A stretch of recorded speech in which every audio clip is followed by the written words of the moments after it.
Salut tout le monde. Salut tout le monde, j'espère que vous allez bien. Donc, comme d'habitude, petit live de débrief sur les opportunités de la semaine passée et donc d'analyse pour la suite, pour la semaine qui va arriver. Donc, le premier trade que je voulais analyser pour la semaine prochaine, ça va être GBP JPY. Tout simplement parce qu'en fin de semaine, je vous ai annoncé qu'on était sur une bonne position pour un trade en vente.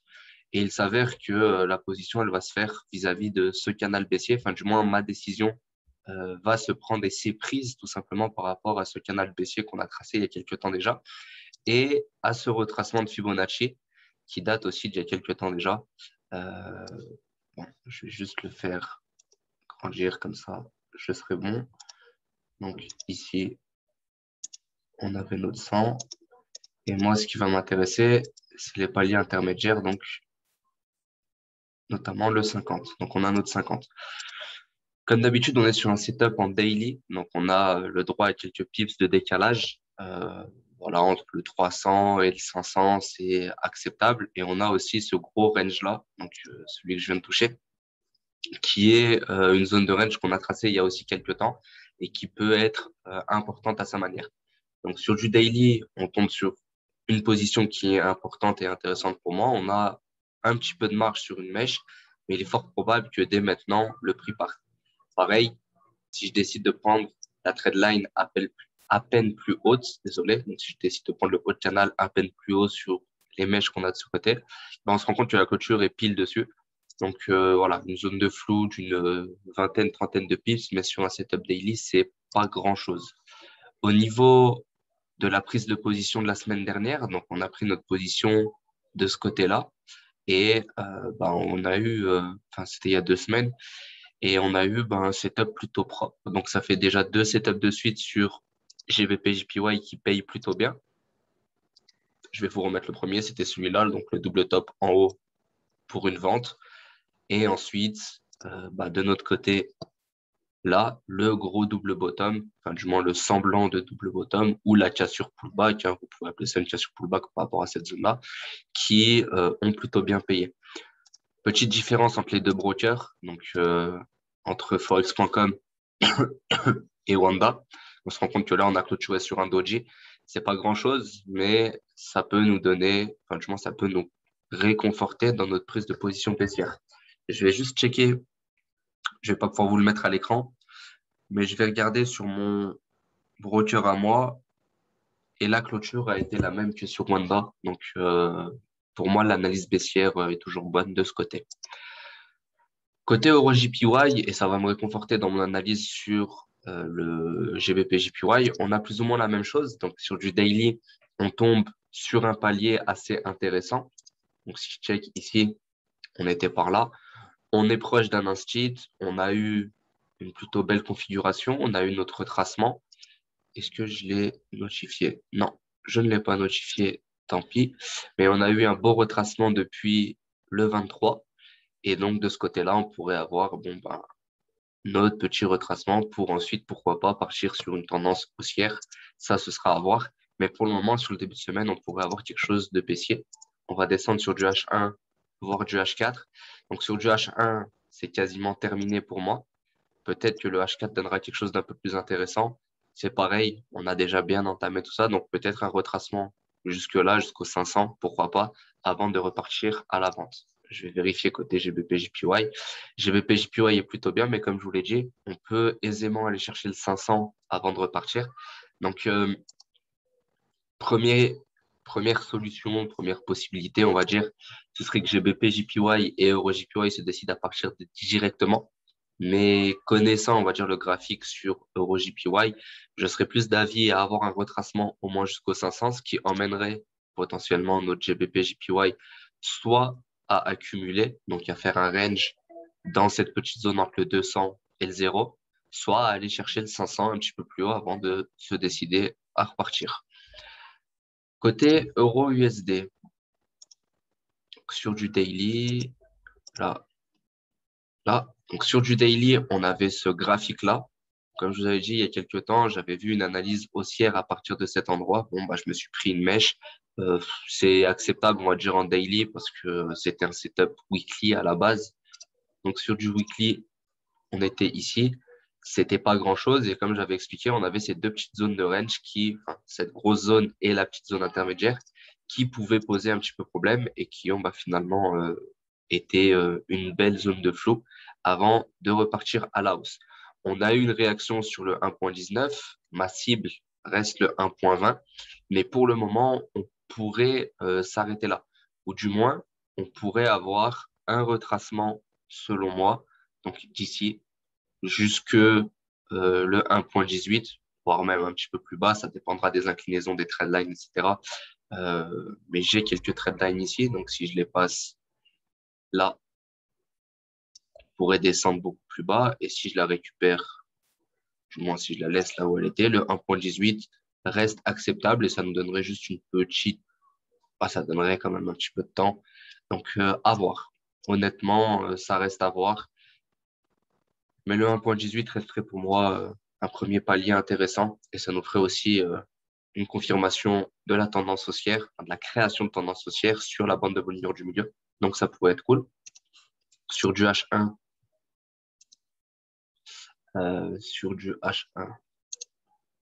ici, le prix a commencé à partir. On pourrait avoir un petit retracement 800 ou 900 avant de confirmer, on va dire, la vente. Sur du H4, c'est plus ou moins pareil. On pourrait avoir une petite mèche, on va dire. Ce serait plus les deux, trois premières bougies du matin, mèche, puis ça repart. Et comme je vous dis, le 1.18, il est par là. Ce serait acceptable aussi, même sur du H4 dans le début de semaine.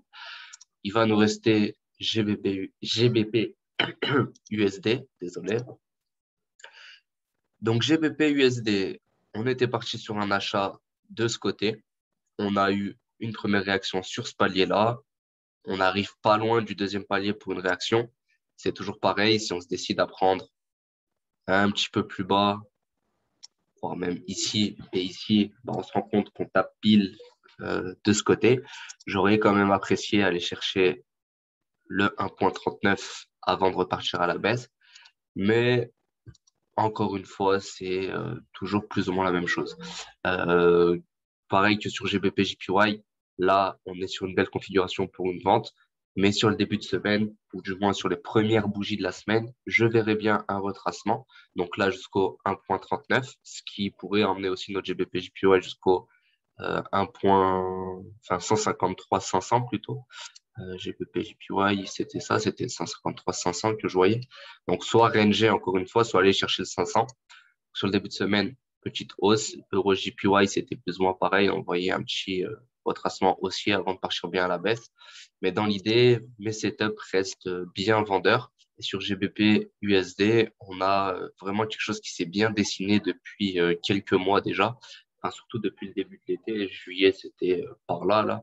Fin juin, début juillet, j'étais dans la zone. Et on a eu de belles réactions sur mes paliers. On a aussi, je vais prendre un autre graphique. On a celui-là et je vais même le mettre à 0. On a aussi un petit triangle qui est en train de se créer. On se rend compte que on a ici un plus haut, plus haut. Je peux aussi prendre là. Donc là, on a début de tendance haussière et on a ici la tendance baissière. Donc ça nous crée un petit triangle. Je pourrais aussi reprendre l'inclinaison qu'on avait là. Peu importe, ça donne un triangle dans les deux cas. Donc on aura d'ici la fin du mois de septembre une zone de décision sur qu'il y a sur pullback haussière ou qu'il y a sur pullback baissière. Je vais laisser ça pour plus tard. Donc pour les paires Forex que j'analyse, c'est tout. Le Dow Jones, il est en train de nous faire son range à ce niveau-là. Donc, je ne vais pas le tracer, mais on a notre petite zone de range entre le 200 et le 500. On a eu la confirmation que je voulais donc sur le 35-500. Donc, pour le moment, moi, je suis content parce que mon analyse reste toujours bonne. La clôture monthly, j'aimerais bien voir ce qu'elle a donné. Elle a donné rien de bien fou. On voit quand même que les dernières bougies commencent à ralentir un petit peu, donc ça pourrait être intéressant. Je pourrais mettre un MACD ou quoi, mais bon, je pense plus ou moins qu'un RSI est en surachat et MACD est en train de créer une divergence, donc à un moment ou à un autre, ça va péter. Et ça pourra juste confirmer ce que je vois et donc accentuer la chute sur les autres paires. Côté gold, on est toujours dans notre zone. Donc, comme je l'ai dit, on a la possibilité d'aller chercher le haut de la zone avant de repartir. À partir du moment où on a touché le 17, on a retracé. Donc, moi, je suis content parce qu'encore une fois, dans le fond, mon analyse est bonne. Côté triangle, on a toujours notre triangle en cours, bien qu'il ait été un petit peu cassé à droite à gauche. Disons que sur le long et dans l'idée, on aura toujours notre zone de décision vers la fin d'année, cassure haussière ou cassure baissière. Je pense toujours que le fondamental jouera un grand jeu là-dedans et que si notre Dow Jones se décide à se casser la gueule, forte probabilité que le gold prenne beaucoup de valeur. Donc, il faut être attentif. Pour le moment, je resterai toujours dans mon idée d'avoir une petite baisse, surtout que là, graphiquement, on est plutôt bien. Mais pour ceux qui ont un faible capital, toujours pareil, je vous conseille d'aller trader euro-USD parce qu'en termes de configuration, je vais vous mettre les deux graphiques l'un à côté de l'autre, donc euro-USD et gold. En termes de configuration sur du H1, on a plus ou moins la même chose qui se passe. Donc, on se rend compte, grande bougie ici avec mèche, c'était celle-là, c'était NFP. Ensuite, côté euro-USD, on a eu un petit retracement qui n'a pas été là côté gold, mais la fin de semaine s'est passée avec bougie haussière et nos trois bougies baissières. Donc, le graphique est plus ou moins le même.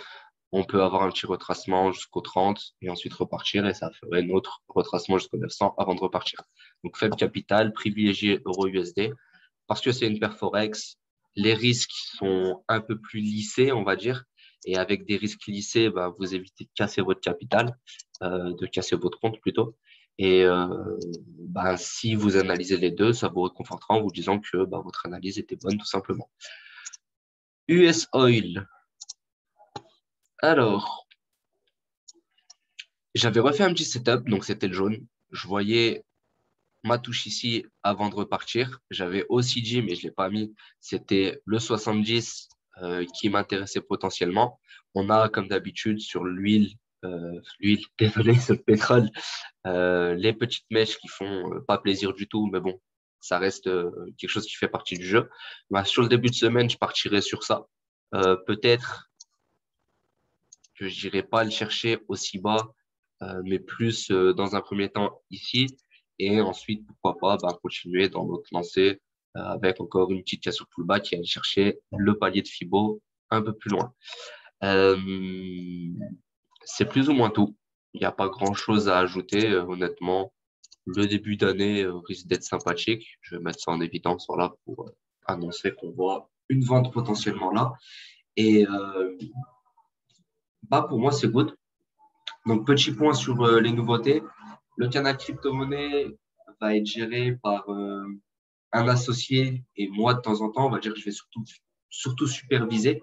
Ce n'est pas un canal de conseil, ce n'est pas un canal de signaux, c'est juste un canal où on partage nos opportunités, enfin, du moins les cryptos sur lesquels on investit. Donc, comme toujours, hein, les personnes qui veulent investir peuvent, les personnes qui ne veulent pas ne le font pas. La nouveauté, c'est qu'on va ajouter des analyses complètes sur les crypto-monnaies, comme ça vous donnera une petite idée de comment choisir le projet, enfin du moins savoir de quoi le projet parle, et elles seront probablement disponibles à partir de la fin du mois, le temps qu'on s'organise bien. Par rapport aux robots, j'ai décidé de garder juste les comptes sous la main. Donc, à part les personnes qui sont en train de backtester avec leur compte personnel, j'ai géré tous les fonds de tout le monde avec mon associé pour que ce soit simplifié. Je suis pas le seul à trader dessus. Donc, encore une fois, m'envoyer des messages en privé pour savoir comment le compte évolue, c'est bien, c'est cool, c'est sympa, mais ça va pas forcément vous aider et vous servir. Donc, ce sera à partir de décembre que ce sera ouvert à tout le monde. Deux dernières choses, c'est par rapport aux formations. Donc, jusqu'à décembre, je serai solo dessus. Par manque de temps, je vais m'organiser pour les faire que le soir et en groupe. Donc, ceux qui veulent du coaching en solo, ce sera possible, mais il y aura très peu de créneaux mensuels. Et au niveau des réponses aux questions, mes associés sont revenus de vacances, donc ça va être à eux de vous répondre sur les différents canaux. Si vous avez des questions à me poser directement, vous allez vers eux. Ils vous redirigeront vers moi en temps et en heure. J'ai pas envie de prendre trop de temps sur cette première vidéo, enfin, je pense, ce premier live de l'année euh, pour parler de ça. Donc, à la limite, voyez en privé, vous aurez les réponses à tout ça. Je vais juste faire un point rapidement en fin de vidéo. Je vous souhaite à tous un bon début de semaine, un bon début d'année pour ceux qui reprennent les graphiques. Et on se donne rendez-vous mercredi ou vendredi ou dimanche prochain pour le prochain live.